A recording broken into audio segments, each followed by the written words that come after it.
બોડેલીની TC Kapadia કોલેજમાં 62મો વાર્ષિકોત્સવની ભવ્ય ઉજવણી. ગોલ્ડ મેડલ મેળવનાર વિદ્યાર્થીનું કરવામાં આવ્યું સન્માન. નમસ્કાર, સહજ ન્યૂઝ સાથે હું છું ગોપાલ ભેસાણીયા. છોટાઉદેપુર જિલ્લાના બોડેલી ખાતે આવેલી શેઠ TC Kapadia arts and commerce કોલેજમાં 62મો વાર્ષિકોત્સવ ભવ્ય રીતે ઉજવાયો હતો. કાર્યક્રમમાં મુખ્ય મહેમાન તરીકે શ્રી ગુરુ ગોવિંદસિંહ યુનિવર્સિટી ગોધરાના રજિસ્ટ્રાર ડોક્ટર અનિલ સોલંકી ઉપસ્થિત રહ્યા હતા. આ પ્રસંગે વર્ષ દરમિયાન વિશિષ્ટ સિદ્ધિ પ્રાપ્ત કરનાર વિદ્યાર્થીઓ અને અધ્યાપકોને સન્માનિત કરવામાં આવ્યા હતા. અર્થશાસ્ત્ર વિષયમાં એના વિદ્યાર્થીની કુમારી ચારમીબેન રાઠવાએ સમગ્ર યુનિવર્સિટીમાં પ્રથમ સ્થાન મેળવી સુવર્ણચંદ્રક પ્રાપ્ત કરી કોલેજનું ગૌરવ વધાર્યું હતું.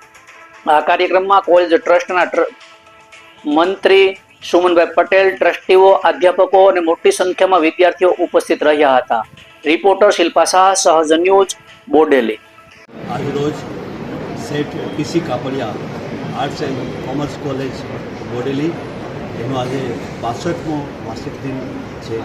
એમાં પધારેલ તમામ ટ્રસ્ટીગણ, આચાર્યશ્રી તથા અધ્યાપક અને વિદ્યાર્થીઓ એ સૌ કોઈને યુનિવર્સિટી વતીથી હું ડૉક્ટર અનિલ સોલંકી રજિસ્ટ્રાર શુભેચ્છા પાઠવું છું અને વિદ્યાર્થીઓને આહ્વાન કરું છું કે આપ સૌ આ પ્રગતિમાં આગળ વધો અને આટલી સરસ જે કોલેજ તેને પોતે પ્રગતિ કરી અને અનેક ક્ષેત્રમાં જેમ કે સાંસ્કૃતિક હોય, સ્પોર્ટ્સ હોય કે એજ્યુકેશન હોય, સૌ કોઈમાં આગળ છે.